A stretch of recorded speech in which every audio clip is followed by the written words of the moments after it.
Hello, everybody. Thank you for coming to the next episode of Within the Cauldron, where we have secrets and mysteries that lies within the cauldron. And tonight, my co-host is my sister Drew from Scotland, and I have her be my co-host tonight because she really loves this author and everything. And I'm all about making memories come true for others. So, to further ado, Drew, why don't you introduce our guest? Well, tonight we really have a treat tonight, guys. We have got Cyndi Brannen on from within the keeper of her keys on within the cauldron tonight, and I'm really excited. And I'm just home for work, so I'll try and calm down as well. So, guys, this means a lot to me because when I was first trying to discover who Hekate was and if I could reach her, is it possible for her to reach me, a little simple person in Scotland? I discovered Cyndi's website on the Covina Institute, and I was really intrigued by it because she made it look so simple to connect to her, and all the rituals she done were so easy to follow on. And I didn't have confidence at that time to actually join in, maybe actually join her website and be an actual sister in the Covina Institute. But I did follow on really, really intensely, and the YouTube channel and things as well. And then I bought the book, and it was amazing to me because it really did make me connect to Hecate and the studying that I done, and everything was just amazing. So tonight, guys, we have got the lady herself here from the keeper of her keys and many more books as well on top of that. So yes, Cyndi, so I welcome you to Within the Cauldron. Thank you for having me. I'm so happy to be here. I've got my little cauldron right here, Oh, and I'll light it. Um, when y'all asked me to come on, I was so excited because my book that is coming out in June of this year is called "Entering Hecate's Cauldron." yeah. I know. I saw that. I kind of like, oh, wow. The goddess kind of guiding me to somebody again, and I thought Yep. this is going to be great because your book comes out in June. And I was going to talk about it later, but let's talk about it now. Because, you have really all these fantastic books, Entry Hecate's Cave, Garden, and now the Cauldron. Would Mhm. you and keep your and the keeper of her keys? Would Yeah. you say these are like a step by step way of anybody to learn about Hecate and how to get started on the path with Hecate? Um, I think that's so interesting. And it's a question I get asked quite often. We've got some mugwort, some frankincense, bay laurel, and a little bit of basil. If anyone's wondering what's burning in the cauldron today, um, I get asked this question quite a bit. Like, what's the order to do my books in? Mm-hmm. And I think it's like where you are at in your journey. The Keeping Her Keys book is really about developing that big, um, like a big connection, a meaningful relationship with Hecate as a means to better understand yourself. I'm a psychologist. I abide at the crossroads of modern life and the deeper world. And so this book is designed as a course that can help people not only connect to the goddess, connect to Hecate and the divine feminine, learn different things like meditation, card readings, casting spells, Mm-hmm. but also is within this kind of framework of understanding yourself better, whatever that looks like for you. And I know, Drew, you've got a whole journal there filled with notes from the Keeping Her Keys book. What I found really great, guys, when I discovered Cyndi, I was also on a discovery path for myself as well, to who I was and things. So I think through the way that she did it and with the lessons, the 3 self energies really helped me, because she lets you understand who the lower self is, who the inner self is, and who your higher self is.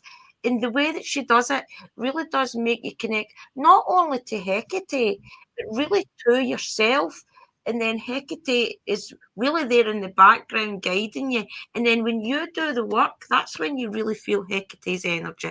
It's as if when you do the work on yourself, then that is the reward. Hekate is there in the background, just really, really pushing you forward. And that doesn't really come to fruition until you start to know who you are, start to figure out what you're really wanting out your path as well. So I feel as if it's an overall teaching the Keeper of Our Keys. I feel as if it's a great connection to you and then Hekate. So you probably meant the book to be like that, but that really is what it is. It's an amazing book to learn who you are. Well, thank you for saying that. And it's funny with the Keeping Her Keys book, which the 2nd edition is available now. So this is really exciting for me that there were some things I wanted to revisit in the book. So the 2nd edition is available. For me, I set out to write the Keeping Her Keys book because that's the book I wanted. Like, I didn't write the book for an audience. I wrote the book for myself. And I've been teaching courses and about, merging witchcraft and personal development for quite a few years at that point. And I had a lot of ideas and exercises and rituals that were kind of tried and true from teaching. And I thought, if it would be great if this was all in a book, and perhaps it might resonate with some people. And it's resonated with a lot of people. It's been selling and selling for all these years, and now it's in a 2nd edition after 5 years. So yeah, it is that book. And also it's like the book is a channeled experience too for me. That yes, I put structure and did some things, but the content, the data was very much like a transmission from Hekate, that it was like, this is how things must be. There's this ritual and that ritual.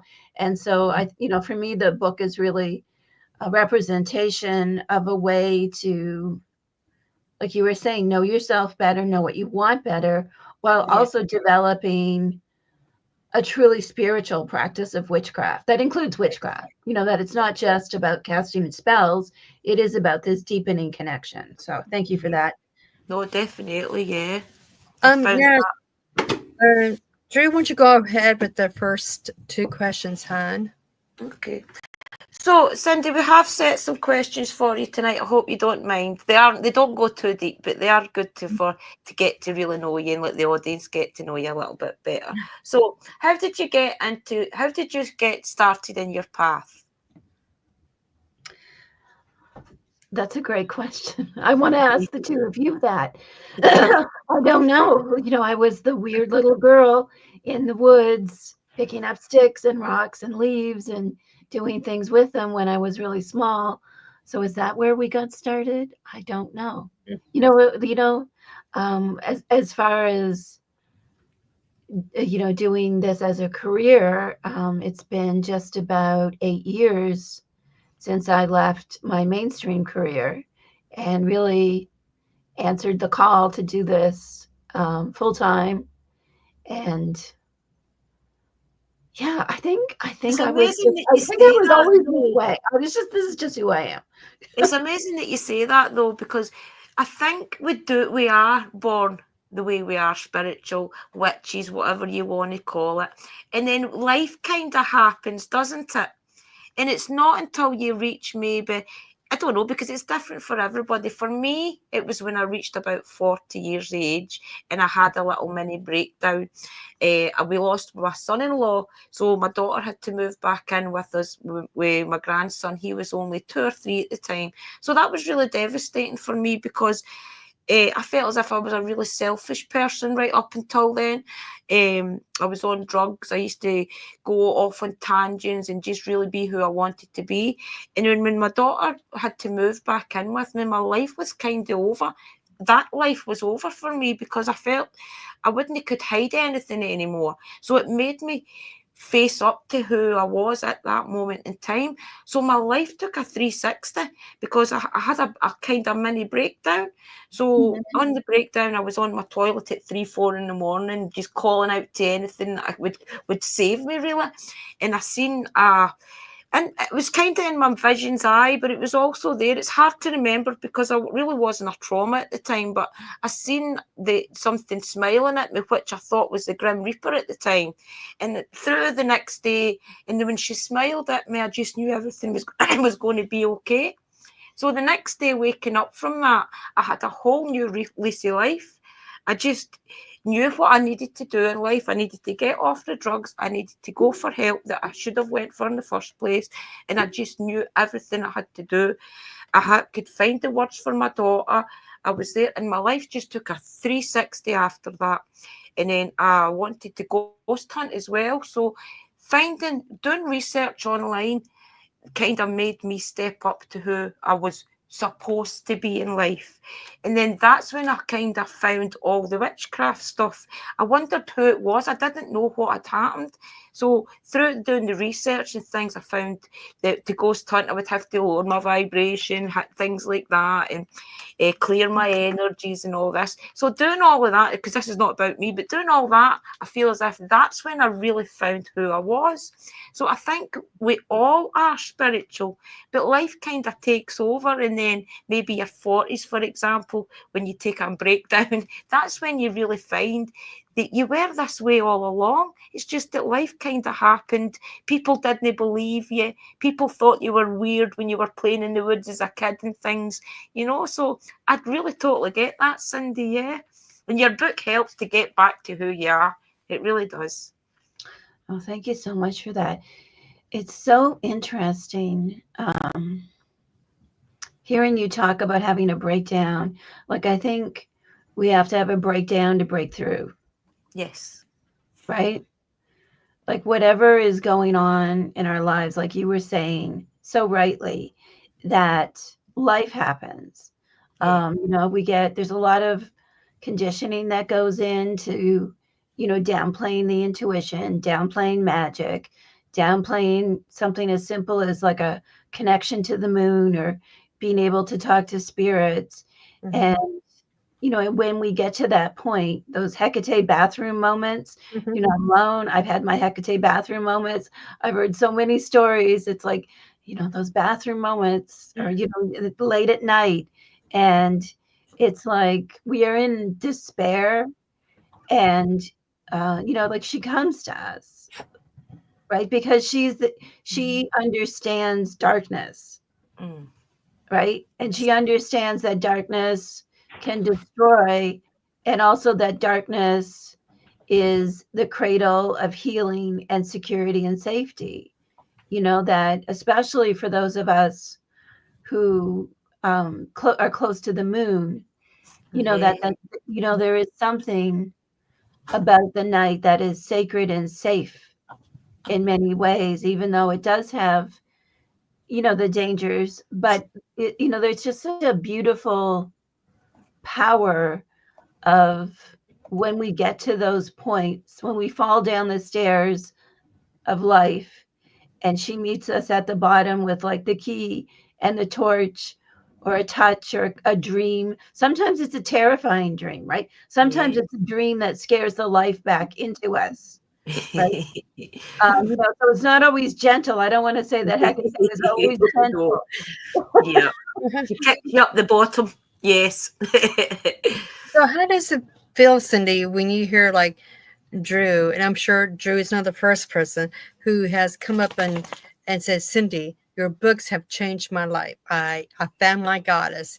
That has to be really good feeling.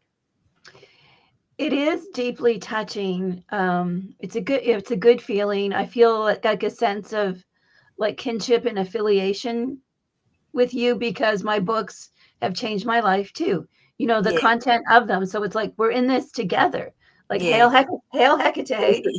You know, I'm the transmitter of this information, and you're the receiver, Yeah. and we're in it together. You know what I mean? Like we're learning and growing We're together. all Hecate's daughters. We are. Yeah. We Yeah. have a couple of comments here. Everybody's just dying to talk to you, Cyndi. So, Well, we'll just continue with the questions just now. Or are you taking some audience questions? I'm taking some questions now. Yeah. From Marie K. I had a dream one night when I was 7 years old. She came to me. I was frightened of her because she talked in riddles. One of the words was, "You never be alone." Never. That's so beautiful. I've had That similar is very experiences. beautiful. It's Yeah. very, very beautiful. That is very beautiful. And let's see. From Linda. Let's see. I didn't have a breakdown, but it was a lot of stuff piling up over the years. I got to the point where I just wanted to change myself. I know there is a better me out there. She's calling me. Oh, Listen she to is. that. Yeah, that's Yeah, amazing. Linda. That really is. Now I know you having something coming online. I saw on your, I think it was your Facebook page, a free online retreat from May 2nd and 4th. Yeah, we do this every year.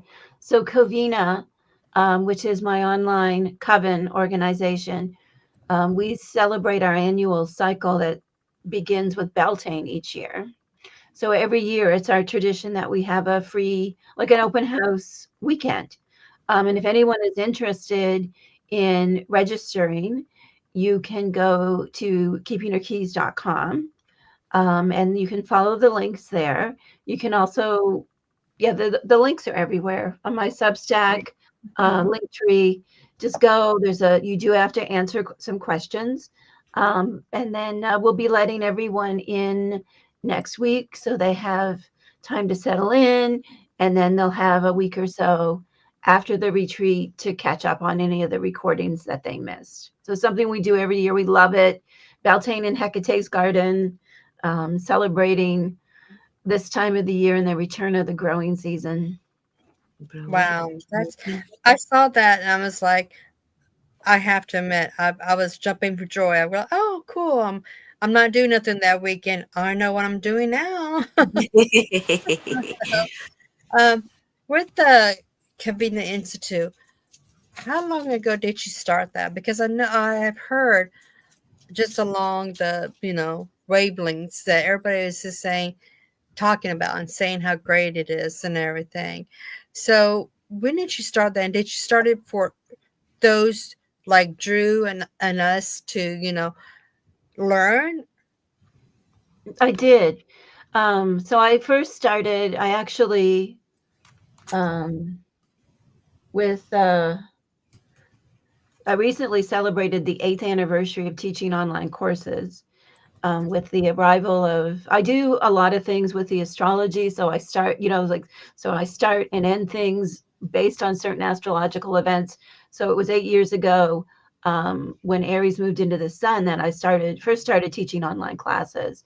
And then it'll be 6 years on the autumn equinox this year that I launched the Covina Institute in Mighty Networks. For me, it's very important to create a safe and supportive private space for all of us to explore witchcraft and Hekate. And, we do a lot of deep work. If you're familiar with my books, like the Keeping Her Keys book and its emphasis on understanding yourself, entering Hecate's cave, which is it's a shadow healing book. It's a deep book. And even my botanical witchcraft book, Entering Hecate's Garden, I have a Scorpio rising. I like it deeper and darker. So we needed a safe place for that. And so I felt called to start the Covina Institute and launch it. We have different programs. Right now, we're just focusing on the foundational year-long program. in Hekate and witchcraft, which is called Hecate's Keys, unsurprisingly. And we offer an intermediary and advanced training, and at different points in the year, based on what we're doing, we offer different free programs and then general memberships and things like that. And if anyone wants to come in and they are not able to do so because of the cost, they can always reach out and email my wife and partner in Covina, Kristen at covinainstitute.com, not keepingherkeys.com. Yeah. It's clear in my head that Keeping Her Keys as an overall thing that has books and a podcast is different, but sometimes, than just Covina. So Kristen is the operations manager and co-high priestess of Covina. So you can connect with her if anyone has any questions about joining. I love it. And I have some exciting news, and I think maybe the two of you can relate to this. Okay. So Covina has been around a long time in Mighty Networks. I highly recommend, if someone is out there thinking about starting their own online coven or course platform, whatever it is, Mighty Networks is fantastic. And we recently found out that we are going to be featured as some of the best for all of Mighty Networks, which is a huge online. Congratulations. Yeah. So we'll be on That brings tears to my eyes. So we'll be on like the Mighty Networks landing page. And why I said that, I want to share it with all of you is because, first of all, we're witches, we're Hecatean witches, and we are used to the shadows, and we are used to people, perhaps people in the mainstream not acknowledging our accomplishments, right? Yeah. And so when they asked, I talked to Kristen about it, and I said, well, should we do it? It's like, it's not really our thing. We're not trying to be mainstream. We want, like, we're fussy about the witches that we want in the coven. And then we decided, we should do it because you've got to. It might help other witches who are thinking about doing something like this to say, I can do that too. Look at what they've done. Yes. Right. So we're excited about that. That is just brilliant. That's remarkable. That's really great. Speaking of your wife, you just got married back in December, maybe 4 months ago. Oh my! Congratulations on that too. Congratulations to you both. I've been married for 40 years this year, so only advice I can give you is just compromise, 50-50 and compromise. That's it. My best advice is just keep talking to each other and you can't go wrong. No secrets.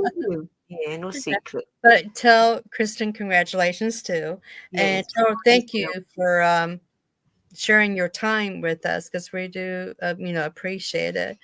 Definitely. And so does your audience here. Let's see. We have, from Kim. Welcome on, everybody. We have the Beltane retreat is fantastic. A great introduction into the coven. And Linda is saying, I love Covina. Nobody know me, and yet they have been very supportive. It's beautiful. And let's see. And I've always been interested in her recently. I've had some words saying, let me help you walk your darkness and understand your pain. This could be her going through it a lot. That's our sister Willow from the UK. Thank you, Willow, for sharing that. And I'm sure Cyndi appreciates all of these comments that's coming in for her. Congratulations. Oh, yeah.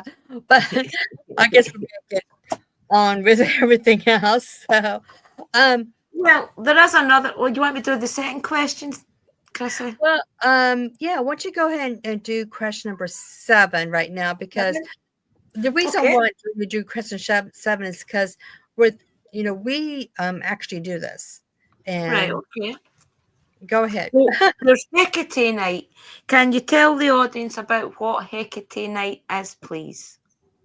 Oh, I love talking about Hecate's night. So Hecate's night is I mean, first of all, maybe we should just break it down a little bit. So there are different modern Hecate's nights that are indexed to calendar dates. So I believe there's one in August. There's a couple in November. So these are modern events that have, let's say, loose connections to ancient rituals. All right, So okay. those are calendar dates. So there's Right. one in August, and then there's a couple in November that are specific calendar dates. But then, inspired by practices in the ancient Mediterranean, the night of the new moon or the dark moon, the spiritual dark moon, when there's no moon visible, practices dating back about 2,500 years, that is Hecate's night. All Like right. Hekate has a special night. You just think for a minute that in that world, their calendar was lunar, not solar. Right, okay. So, right. So the month started and ended on the night that there was no moon visible. That was the Right. end of the month. I know Yeah. we call it the new moon today, right? But Right. to them it was the dark moon, and it was the end of the month. It was the crossroads between one month and the other. And Makes so, sense. Uh-huh. right? So that was reserved for rituals of propitiation to Hecate, for her protection, and so on. So that is, if you've heard of Hecate suppers, which is the act that a lot of us modern practitioners do of taking a meal or other offerings to a crossroads on the night of the dark new moon, which we call the new moon. That going out there and leaving a supper, that dates back over 2,000 years that people have been doing that from. So to me, when you say Hecate's night, my mind goes to the night of the dark moon. But we also need to keep in mind that there are modern kind of calendar dates. I think it's Right. August the 13th, I want to say. Yeah, And I think August. it's We always do November the August 16th.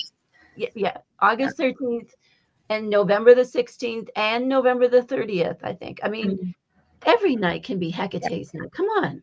Yeah, exactly. Exactly. Yeah. Every night is Hecate's night. We have Sister Willow across the UK who wants to know, how can she connect to Hecate? This is such a great question. And there's so many different ways to kind of open ourselves up to Hecate. And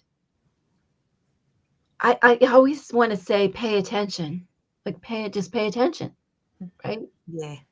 Like, I think sometimes when we are really drawn to a goddess, that we can get so busy with, I got to get this ritual right, or I got to do this offering right, or I got to do this right. And we're so like busy on all of this stuff that we lose sight of what it is we're actually desiring, which is a connection to the goddess, right? And, I write rituals, I teach meditations, I love all these things. And at the same time, I'm always going to say, the best way to connect with Hecate is to just get quiet, light a candle, if you can be safely in a dark room with a candle lit, and just call her name. Yeah. Just open yourself up and try to get over yourself. Yeah. Right. Yeah. Try to just set all of that aside. Don't worry about what your offerings won't be well accepted by her. If someone tells you that Hecate is going to get you or smite you down, don't believe it. Hecate is this vast primal presence of the merger of, the darkness with the kind of like the ebb and flow of life and death and the cycles. Like, she is not concerned if we give her carnations instead of roses. Like, she's not going to stress about that. Like, it's Hecate. It's not, you know what I mean? Like, this isn't your sister-in-law. Who really hates carnations. So I will always say that, like, just try to get over yourself a little bit and just sit. And then, someone in the text chat already said something about, like, doing like an inventory and looking back at your life, at dreams or uncanny experiences you've had. And I will bet that she has already been there, because if Yeah. you're feeling drawn to her now, she is already with you. Yeah. You know what I mean? Like, it's your job to pay attention. Yeah. And, and get over kind of yourself and the idea that you're not worthy or you've got to do specific things. Just pay attention and like open up dreams. Hecate is the queen of the dream world, right? Like she rules the night. Yeah. And that deeper world of spirits and dreams, like that's her territory. So look in your dreams. I bet you'd already find her. She might not look like Hecate. I've had some wild Hecate dreams. One time I dreamt she was hosting a game show. Probably was.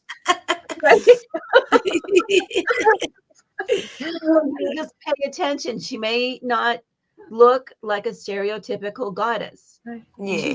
She will present without a fault how you need to see her. Right? Yeah, I agree with She'll that. show up how you need to see her. I hope that makes sense to everybody. No, it does make sense, because my husband's back here while you're talking about Hecate. Okay, he's like in tears because he's like, "Oh yeah, that is so right," because he's just like looking at the goddess statue right now, and he's just almost in tears, which kind of makes me tear up, because it's a passion that you have for Hecate. It's a passion you have for really any goddess. Mm-hmm. The passion comes from within, which makes your whole body just kind of tingle and shake with the of love of the goddess. And he was telling me, he goes, "Oh, I just love this woman.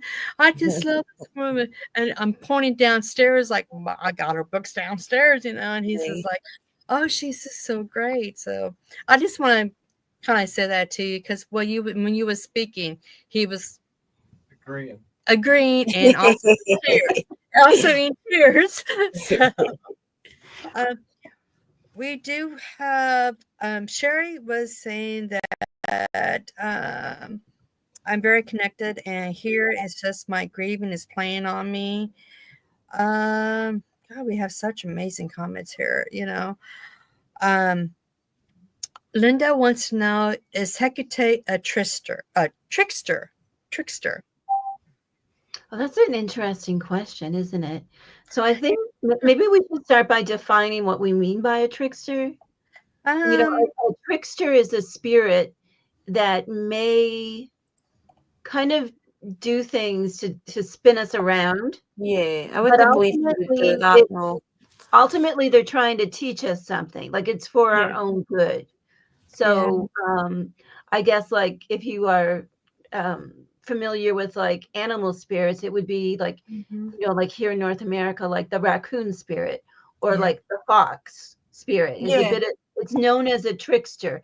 Like it kind of does things in a certain way, and they can kind of like make us topsy-turvy, yet it's teaching us something. It's helping, it's helping us really see the way. So that's like a trickster spirit. And there's many different trickster spirits and trickster deities. And there's usually a sense of, I would call, like joviality or lightheartedness to what they're doing in their trickery. So I would say Hecate isn't a trickster in that kind of definition. And I would say she can be tricky. Definitely. Don't ever tell you're going to do something and don't do it, because she will kick you up the butt. She will. Yeah. She won't get mad at you about offerings, but if you say, like, I feel called to do this, or, I need to give up this habit or do this thing or whatever it is, and you don't do it, she is going to hold you accountable. But not in a malevolent way, but in a way like, you learn your lesson. Yeah, how's that working for you? Kind of way, Marie says, every time I see her, she doesn't have a face. Why is that? Well, that's a great question. Me too. I'll say this. I always see whenever with the exception of some dreams and other times she takes on different guises. For me, for the most part, when I just like, and when I want to like personify Hekate, she is a hooded woman with no face. Yeah. And I think, I think that also like maps onto her threefold nature. It's this idea that she is not one thing. That she is both no thing and all things and the things in between. And so I think her not having a face is a presentation that says, like that she is kind of, She wouldn't want you to put a face on it because she is many things. right, many faces, many sides. Yeah. So she doesn't need a face. I like that. She doesn't need a face. But that's why it's the same thing as why does she have three heads sometimes? It's like because she's so multifaceted. I think that's really interesting. That's a great question. It is. Another question we have. I heard someone say she has a darker sense of humor. I can see that. Like I said, I wouldn't classify her as a trickster, but she is tricky and she can be, I think the word is like sardonic, that dark sense of humor. Yes, I agree. Where it's like we say we have a big come to Hekate moment and we're saying we're going to do this thing. We're going to leave this job. We're going to make this situation better. We're going to have this hard conversation and we lay it all out for her and then we don't do it. And she can kind of be like, why didn't you do it? Have another a little bit of like, she can be a little bit like that. Yeah. We have another question here before we go on to our questions. This is off Facebook that somebody was having a hard time trying to get on YouTube. This is from Didi. She says, could you please ask her about me getting a hold of her to talk with my coven? Her coven is a Hekate coven. I think what she wants to do, because we talked earlier, what she wants to know if there's any way you can like do maybe a video call or something with her coven to like a kind of teach, like a presentation. Talk maybe. So yeah, I guess that's what she meant about talk. Just talk with her coven. Okay. So I don't know if you do that or not, but it's a question from the audience and I want to give what the audience wants to hear. So sure. So the best way, if what was her name again? Her name is Didi. The best way for Didi to get in touch with me about anything is to email info, like info at keepingherkeys.com, and we can discuss anything there. Awesome. Great then. Great. To continue on with that question, Drew, why don't you do number 6, hon? Yes, I will. That. So, what made you decide to start writing? I felt, Drew, you were talking earlier, like you just knew things had to change. Like you just knew it. And I just knew that was what I was meant to do. I just knew it. Yeah. Mm-hmm. Oh, excuse me. Bless you. Well, bless you. Bless you. The spirits. I have spirit sneeze. I don't know if either of you do that. Like if the spirits are around me, I give these little sneezes. Spirits. Here. Yeah, and I just did a lot in my life. Excuse me, a lot in my life to prepare. I knew I was being called by Hekate to start writing. First, I started with a blog, and I did a lot in my life to prepare. I was a single mom. Well, up until I got married, I'd been a single mom forever, and I had a lot to do. Like if you have a family and responsibilities, you kind of have to plan and prepare.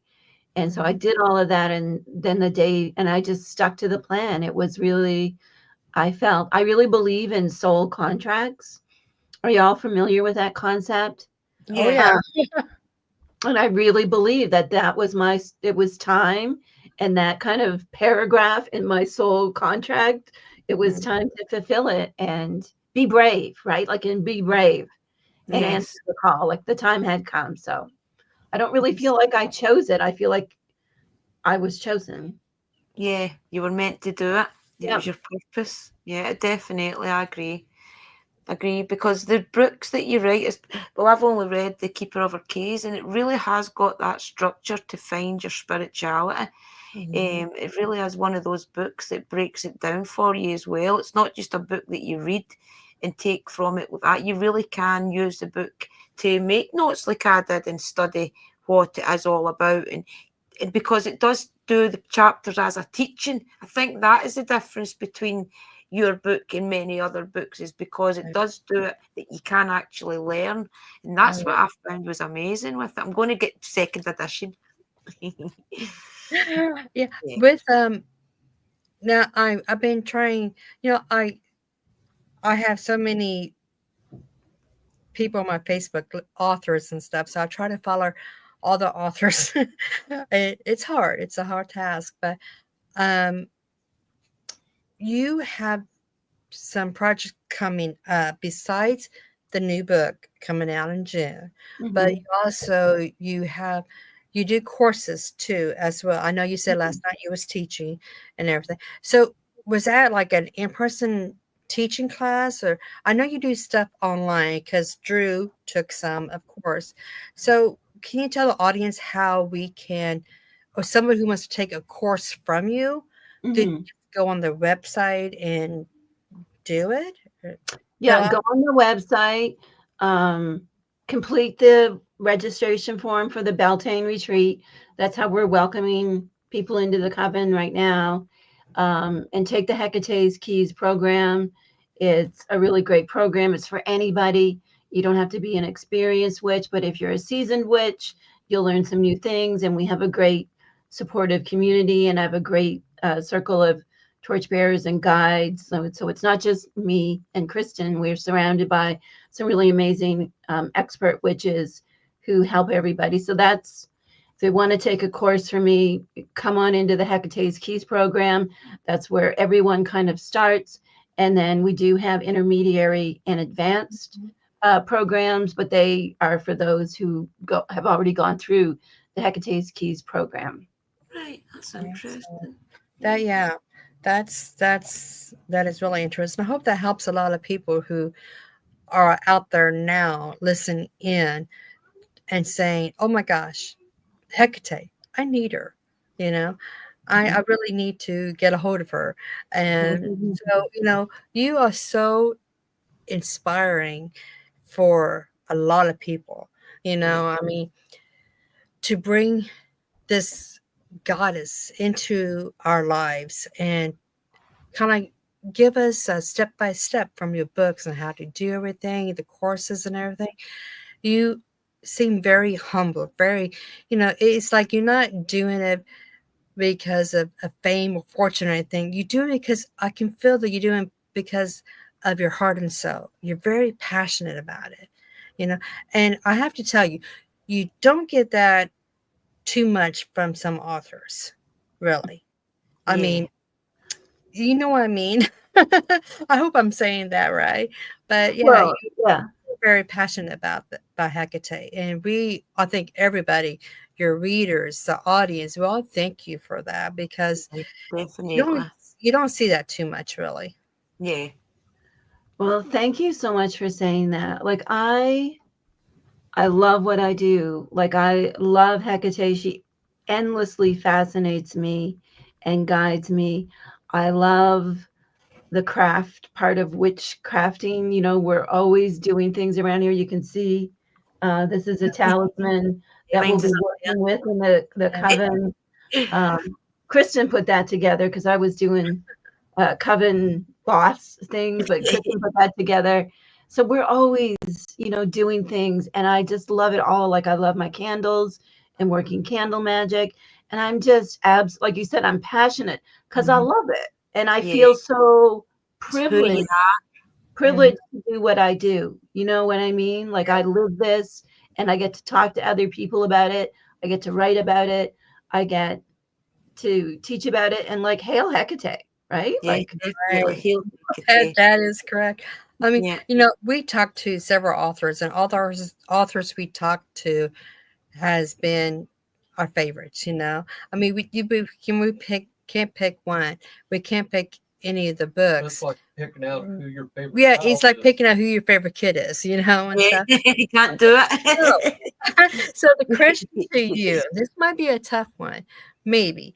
Out of your books, all your book, not the Hecate, you know, entering the Hecate gardens, but out of all the books that you have done, which one is your most favorite? I mean, I love the Keeping Her Keys book. It'll always be a treasure to me, you know, because my relationship with that book is I bought this old rundown cottage, quite surprisingly, hail Hecate, the exact same week that the blog launched. It was very, very synchronous. It was very much like you're on the right path. And so this house really hadn't had anything done to it in over 20 years. It was Wow. something else. Amazing to start over. Yeah.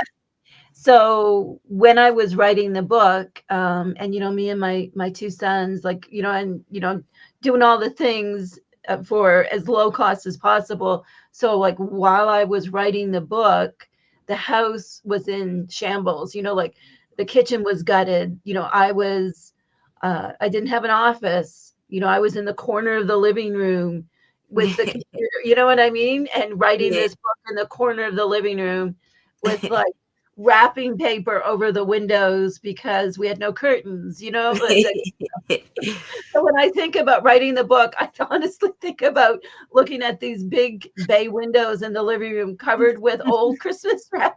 So to me, it'll always be, you know, so special because it was just me by myself.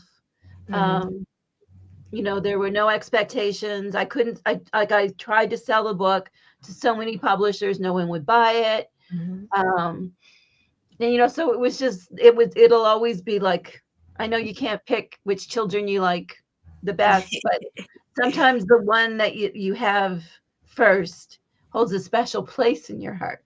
Yeah. Very true. Very, very true. You know what I mean? Like, because, you know, and like with my kids, it was certainly that way. When I had my first son, when I was super young, and I was, you know, just like I always say, we grew up together, which is very different than my other son. I was like my daughter. Love them all the same, but at the same point, like there's something different, right? Yeah. So yeah, it will always be. And then I wanted to do a second edition. Because there were things I wanted to like refresh in the original edition, and Moon Books was so kind and said, yeah, we've never done a second edition of anything before, but why not? And you know, and I love that book because it just, I get so many emails. Like I get emails every day from people who say that book has changed their lives, and it's a treasure to me to have to be the conduit to bring that out into the world. Yeah, I know that book is, I mean, yeah, it's fantastic. I mean, it's, to me, I think it's a great book. If anybody wants to start learning about Hecate, it's just one of the best books around. Tell you the truth, because it's really good. But I'm biased, you know. I'm too. You're a good author. You know, all your books are, you know, fantastic and everything. So back with the kids now. So just as kind of like a fun off the wall question. You have two. Okay. So does your kids ever come up to you and says, "Mom, I'm your favorite," right? Right? No. Favorite. No. No. Wow.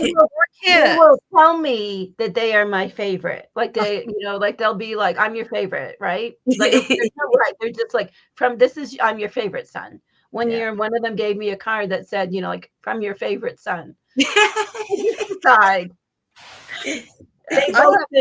They both know in their hearts that they are my favorite, and that's good. I Yes. have 4 kids. And so each of my kid would come up to me and go, "Mom, I'm your favorite, right?" I'm like, "Yeah, yeah, yeah, right." So one time when I was at work, I text each of my kids and says, "Psst, don't tell nobody. You're my favorite. I love you." All 4 of them, all 4 of my kids call me while I was at work. I go, "Mom, I knew I was your favorite. I knew it." And then when I got home off of work and stuff, and we got together, and they was all really nice to me and everything. Clean house, did dishes and everything. And they go, "Mom, I love you so much. Thank you. I want to tell the other kids." And then his sister, we heard him and said, "What? No." She texted me and said, and then here comes my youngest daughter and my youngest son saying, "No, she texts me. I was her favorite."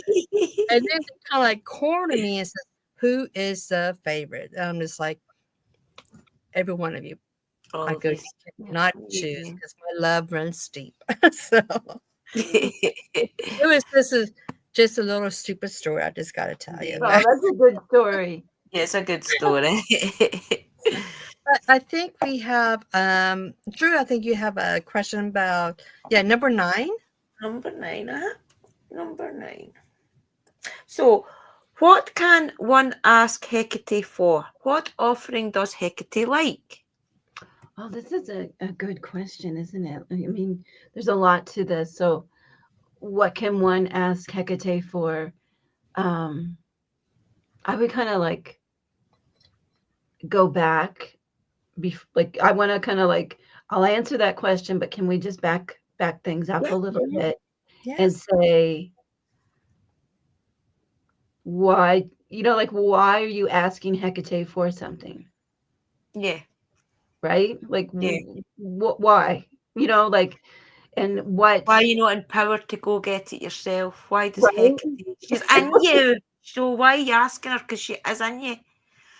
Because she'll probably ask you that same question. Like, why are you asking me? Go get it.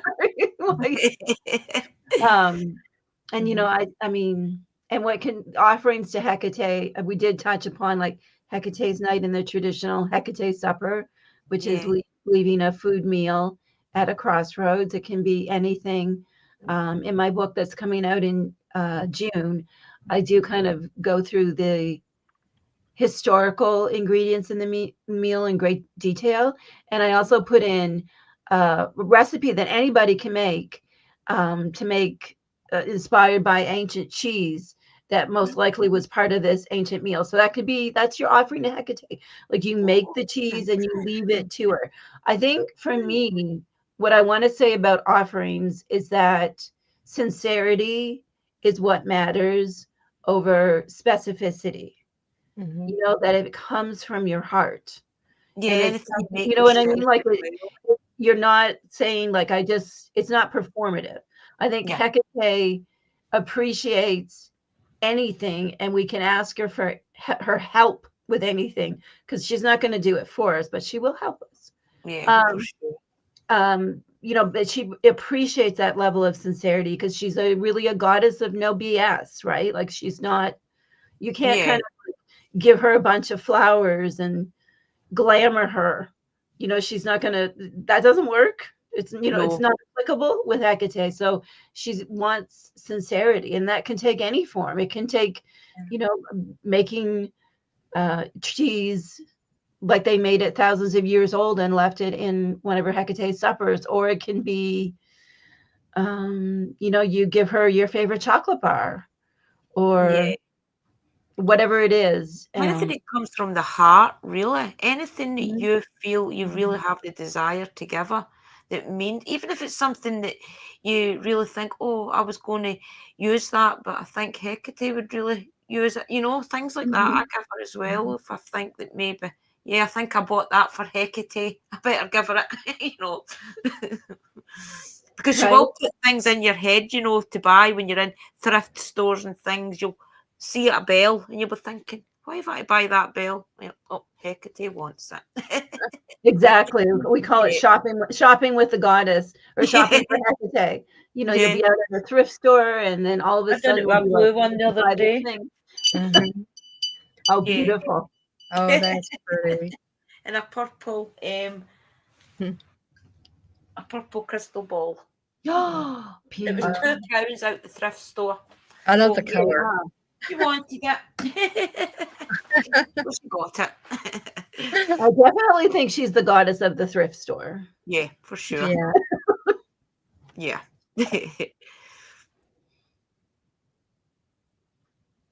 Okay. Sorry, my computer just went down. I was like, what? There's Stop. a lot of people saying things as well. Alison says, household scraps, letter, all of it from the heart is for Hekate. Mhm. Absolutely. Yes. Yeah. Yes. So we're almost to the end, but I want to touch base on what is happening right now with any projects you have besides the book coming out in June. Do you have any workshops, conference you will be doing? We're staying home and staying focused on Covina, and really supporting the Hecate's Cauldron book that's coming out. The podcast, we generally do 1 or 2 episodes a month, so you can listen to the Keeping Her Keys podcast. We recently launched on Substack, and we're spending a lot of time building up our Substack and so on. I really love Substack. It's a great tool for authors to connect with readers. So we're working on that. And I am also working on a book that will come out in 2027, hopefully. Oh, But wow. even what it's about, a mystery for now. She also has a YouTube channel, guys. I'm going to put it in the chat, okay? That would be great. 2027, that's a long time, Cyndi. You would have to wait and wait. It takes a while for me to write my books, like there's a lot of research. And I think especially where any of the spells, rituals, meditations, anything in my books is Mhm. something that we know works because we've done it in the coven, and we've, see how other people like receive it. And sometimes we kind of adapt it a bit for the books. So, like it takes time Oh, to yeah. make sure all of the things work. Because I don't put anything in my books that I'm not confident can't be helpful to people. I don't just write spells and send them out into the world. If I'm writing a spell, I know that dozens and dozens of witches have already done this spell with some success. So it takes time for my books to come together like that. And then we appreciate that too. We really do, because I think a longer author spends on a book, the more they research the resources and everything. Yeah. That's good, because like myself, and I'm sure everybody else, we like to have a book that we can actually educate ourselves on, truth, not the fakeness, but the truth. So yeah, that is very appreciative for 2027. I can wait that long. So that's okay. But I just want to say thank you, Cyndi. Yes, she's an amazing lady. You really understand Hekate. You really, get it. And you share it with everybody else, and through your books, through, your courses and workshops, even your interviews and everything. It's been a pleasure just to have you on here and just to let us know how passionate you are about Hekate. And it's really wonderful. I love it. I know Drew is just she's not going to go to sleep tonight. She's going to be up all night. I won't. Yeah. I'll probably sit and look through all my book again. Yeah, it's I'm probably definitely what, 1 o'clock over there? Can I quickly ask you, what is the Keeper of the Cave? Is that what that one is about? Quickly. Which one? What do you... The one with the cave, Keeper of the Cave. Oh, Keeping Her The Cave. second edition. Nothing there, Schmidt's the second edition that's coming out. Right. Okay. So the Keeping Her Keys second edition. I'm going to buy them all anyway. Revised, updated, entering Hecate's cave. This is your I'm going to get that one book. This is the book that took 5 years to write, in development of the rituals and the different things in the book and the research. And then this book, I mean, the writing of the book took a couple years, but Gotcha. I mean, if you're an herbalist, you know, like that what goes into a book like that is 20 years plus of experience. Yeah. I don't have any copies of Entering Hecate's Cauldron yet, any paper copies.